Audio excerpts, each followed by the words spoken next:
萧家，萧炎。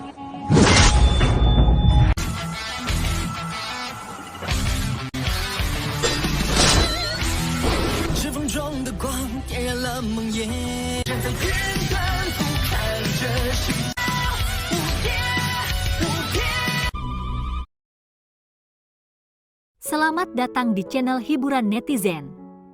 Mari kita lanjutkan part berikutnya dari cerita novel Donghua Battle Through the Heavens.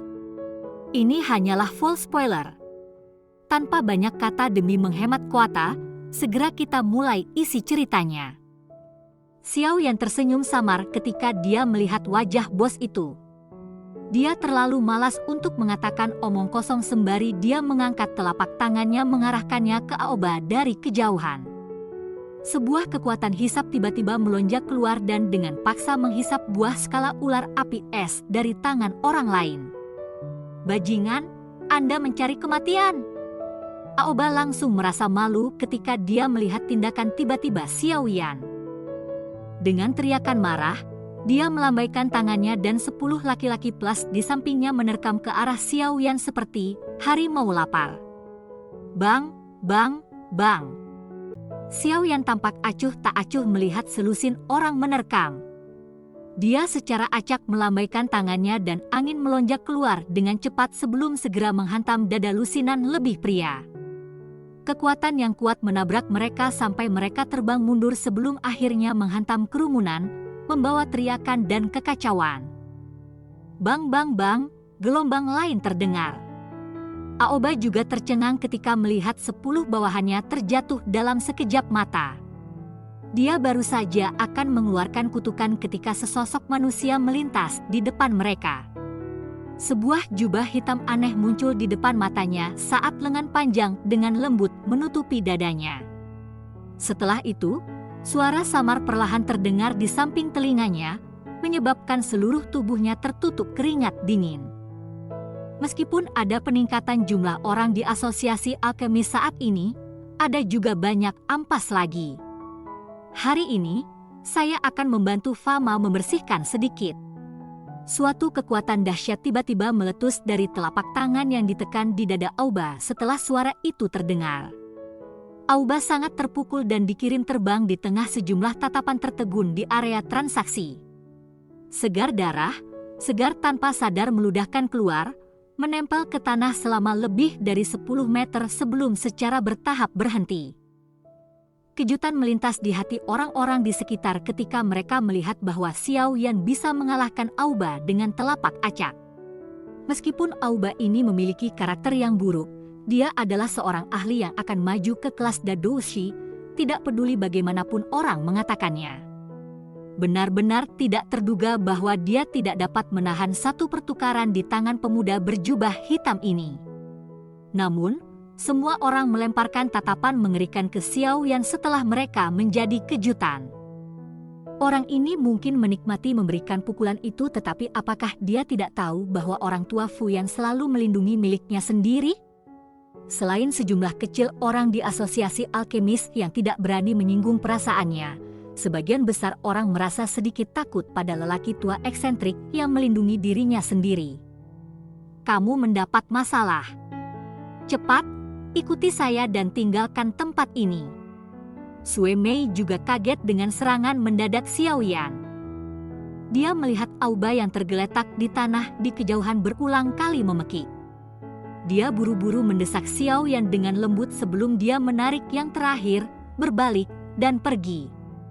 Xiao Yan tidak menahan Sue Mei menariknya. Dia melirik Aoba yang merintih tidak jauh sebelum menarik Ziyan dan mengikuti Sue Mei saat mereka meninggalkan tempat yang bising ini. Mereka bertiga meremas semua jalan keluar dari area transaksi, tetapi Sue Mei masih tidak berhenti. Dia menarik Xiao Yan dan berlari ke pintu keluar asosiasi alkemis. Melihat ini, Xiao Yan hanya bisa dengan tidak berdaya melepas tangannya dan berbicara dengan senyum ke arahnya. Dia hanyalah generasi kedua yang tidak berguna. Apakah kita perlu bertindak seperti ini? Orang itu memang mungkin orang yang tidak berguna, tetapi gurunya adalah tetua di asosiasi dengan cukup otoritas. Reputasinya sangat luar biasa di ibu kota ini, dan dia cenderung berusaha keras untuk melindungi miliknya. Jika kita harus menunggu orang itu pergi dan mengeluh, orang tua itu pasti tidak akan melepaskanmu. Sue Mei hanya bisa buru-buru berbicara di hadapan Xiao Yan yang tidak takut apa-apa. Frank sepertinya juga merupakan asosiasi tetua kan? Mengapa Anda masih takut padanya? Xiao Yan merajut alisnya dan mengajukan pertanyaan kepadanya. Guru hanyalah seorang alkemis tingkat 4 sekarang, sementara itu Fuyan adalah seorang alkemis tingkat 5 yang asli. Tingkat penyulingan obatnya tidak akan jauh lebih rendah bahkan jika dibandingkan dengan wakil kepala asosiasi. Secara alami, posisinya jauh melampaui posisi guru. Sue Mei menghela nafas. Hatinya sangat terkejut. Xiao Yan juga tiba-tiba mengerti ketika dia mendengar ini. Jika seseorang menambahkan semua alkemis tingkat 4 di Kekaisaran Jiama, setidaknya akan ada lebih dari 10 dari mereka. Namun, hanya ada beberapa orang yang alkemis tingkat 5. Terlebih lagi sulit bagi seorang alkemis untuk maju dari satu tingkatan ke yang lain. Begitu saya orang-orang bahkan mungkin tetap di tingkat tertentu selama sisa hidup mereka. Ada kemungkinan bahwa hanya ada satu orang abnormal di seluruh benua yang seperti Xiao Yan yang bisa mengandalkan pengalaman api surgawi dan Yalau. Perbedaan antara alkemis tingkat 4 dan tingkat 5 sama seperti perbedaan antara Dou Ling dan Dou Wang. Ini adalah celah yang sangat besar. Oleh karena itu, perbedaan di antara mereka secara alami bagus. Itu juga sulit untuk membandingkan posisi antara keduanya. Tenang, saya akan bisa mengurus diri sendiri dengan baik. Baru saja, saya meminjamkan tangan Anda karena saya tidak bisa menahannya. Hehehe, tidak apa-apa. Xiao Yan juga tidak berdaya ketika dia melihat kekhawatiran dan kecemasan pada wajah cantik Sue Mei. Dia tidak berharap bahwa melangkah keluar untuk membantunya akan menyebabkan dia lebih cemas. Pada saat itu, dia hanya bisa tertawa dan menghiburnya. Hehehe, tidak apa-apa. Anak kecil benar-benar tahu cara bicara yang besar. Sangat mungkin bahwa tidak banyak orang di ibu kota ini yang dapat menyakiti murid saya dan mengatakan semuanya baik-baik saja. Tawa dingin terdengar di aula besar dari asosiasi tidak lama setelah kata-kata Xiao Yan terdengar. Sekelompok orang segera berjalan dengan cara yang agresif dan cepat. Pemimpin kelompok itu adalah seorang lelaki tua yang mengenakan jubah alkemis. Ada lencana berbentuk kawah di bagian depan jubahnya dengan 5 riak bercahaya perak di atas kuali obat. Tembakan cahaya ke segala arah saat jubahnya mengepak, tampak sangat menarik perhatian.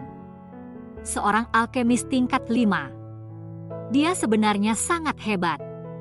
Itu benar-benar kasus gagal mengenali bakat. Aliran manusia yang datang dan pergi di aula segera berhenti ketika mereka melihat lencana yang mewakili semacam kehormatan.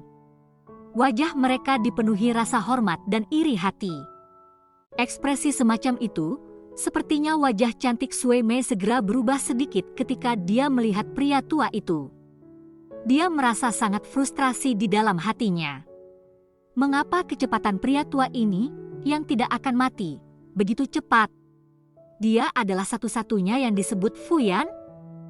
Xiao Yan mengabaikan tatapan sekitarnya yang sepertinya menonton pertunjukan yang bagus saat dia menoleh ke Sue Mei dan bertanya sambil tersenyum. Ya.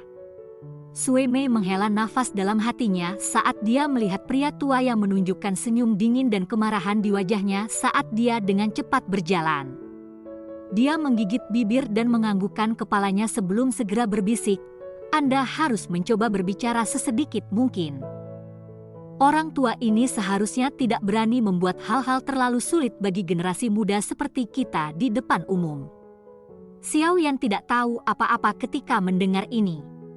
Sungguh tak terduga bahwa asosiasi alkemis benar-benar menjadi lebih buruk selama 3 tahun ini. Dia benar-benar tidak tahu bagaimana orang tua Fama mengaturnya. Selama waktu itu Sue Mei berbicara lembut kepada Xiao Yan, bahwa Fuyan membawa kelompok besar dan menuju ke depan mereka dengan cara yang agresif. Orang tua itu melirik Sue Mei dan segera menyipitkan mata tuanya untuk melihat Xiao Yan. Dia menoleh ke arah Auba yang putih pucat di sampingnya dan bertanya, "Apakah orang ini yang menyerang Anda?" "Itu benar, Guru. Awalnya, saya berkompetisi dengan Sue Mei untuk membeli bahan obat untuk mempersiapkan memurnikan pil obat sebagai hadiah untuk ulang tahun Guru. Namun, saya tidak berharap bahwa orang ini akan dengan paksa merampas bahan obat ketika dia muncul. Dia bahkan meluncurkan serangan berat dan memukuli saya dengan cara ini. Guru, kamu harus membelaku." Auba segera mengeluh dengan wajah menangis ketika dia melihat Fuyan. Tentu saja, dia secara alami menemukan alasan yang sangat kuat untuk dirinya sendiri pada saat seperti ini. "Tetua Fuyan, masalah ini," Sue Mei buru-buru berteriak. Ekspresinya segera berubah ketika dia mendengar Auba berbicara kebohongan yang tidak bertanggung jawab.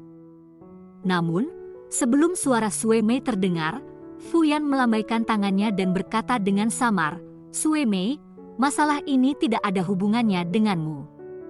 Anda tidak boleh bergabung.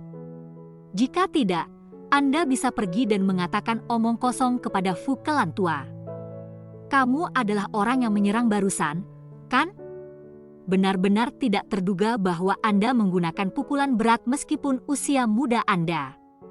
Siapa gurumu?" Fuyan mengalihkan tatapannya dan melemparkannya ke Xiao Yan. Dia berbicara dengan suara dingin kuno. Xiao Yan hanya tersenyum ketika dia melihat cara Fuyan ini. Dia berkata, sungguh tidak terduga bahwa kualitas tetua asosiasi menjadi semakin rendah. Menindas orang lain dengan angka, memanfaatkan senioritas seseorang. Hanya pria tua yang bau. Aula segera menjadi lebih tenang ketika semua orang mendengar kata-kata Xiao Yan yang membawa beberapa ejekan. Apakah keberanian bocah ini tidak terlalu hebat? Dia sebenarnya berani mengejek Fuyan sedemikian rupa di depannya. Benar-benar pemuda berlidah tajam. "Baik, bagus, sangat baik, Anda punya nyali." Seperti yang diduga, ekspresi Fuyan semakin gelap. Dalam kemarahannya, dia mulai tertawa. "Jika Anda dapat keluar dari asosiasi alkemis tanpa cedera hari ini, maka akankah saya, Fuyan, masih memiliki wajah?" Orang tua ini benar-benar menjengkelkan. Sangat menjengkelkan. Abaikan dia. Ziyan segera menjadi agak kesal ketika dia mendengar bunyi-bunyi Fuyan. Dia menutup telinganya dan berbicara dengan bibir melengkung. Orang-orang di sekitarnya tersenyum kecil ketika mereka melihat gadis kecil seperti ukiran giok ini tiba-tiba mengucapkan kata-kata ini. Namun, mereka semua menutup mulut mereka ketika mereka melihat ekspresi Fuyan yang semakin suram. Xiao Yan juga secara bertahap menjadi tidak sabar setelah melihat semakin banyak orang berkumpul di sekitar mereka untuk menonton adegan ini. Dia terlalu malas untuk mengatakan omong kosong apapun kepada lelaki tua ini. Dia menarik Ziyan dan Sue Mei berbalik dan pergi.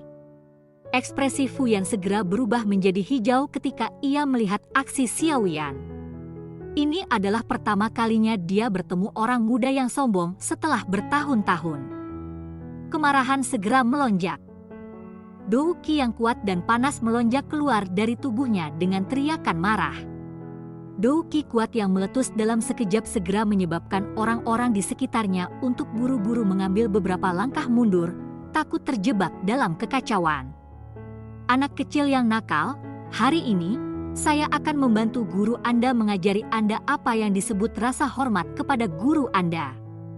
Sebuah Dou Qi merah berapi-api melengkung dan berdiri di atas telapak tangan yang kering seperti api yang ganas. Fuyan menjerit tajam dan tubuhnya melintas ke depan. Dia segera berubah menjadi sosok api yang menembak eksplosif ke arah punggung Xiao Yan. Cukup banyak orang di aula memancarkan seruan ketika mereka melihat bahwa Fuyan benar-benar mengabaikan statusnya dan menyerang generasi yang lebih muda. Fuyan adalah ahli Do Wang asli. Hampir tidak ada orang yang bisa bersaing dengannya bahkan di dalam ibu kota ini. Terlebih lagi, dari tampang momentum serangannya yang marah, tampaknya pemuda berjubah hitam ini setidaknya akan mengalami luka serius jika dia dipukul. Fu Yan bergerak mendekati Xiao Yan dengan cara seperti kilat tepat saat pikiran ini terlintas di hati semua orang. Namun, tangan itu baru saja akan mengambil jubah yang terakhir ketika Xiao Yan tiba-tiba melambaikan tangannya. Lengannya menembus udara. Lengan itu sekeras logam setelah Dou Qi telah dituangkan ke dalamnya. Bang bang bang, lengan itu bertabrakan dengan tinju Fu Yan dan angin meletus keluar dari titik kontak. Segera, wajah semua orang menjadi terkejut ketika mereka melihat tubuh Fu Yan tiba-tiba terbang mundur sebelum akhirnya menghancurkan tanah dengan sedih. Semua orang tercengang. Cerita pun bersambung ke episode selanjutnya. Jangan lupa di like, komen, subscribe dan share-nya ya, biar tambah semangat dan konsisten, dan dapat membantu meningkatkan kultivasi Xiao Yan. Terima kasih.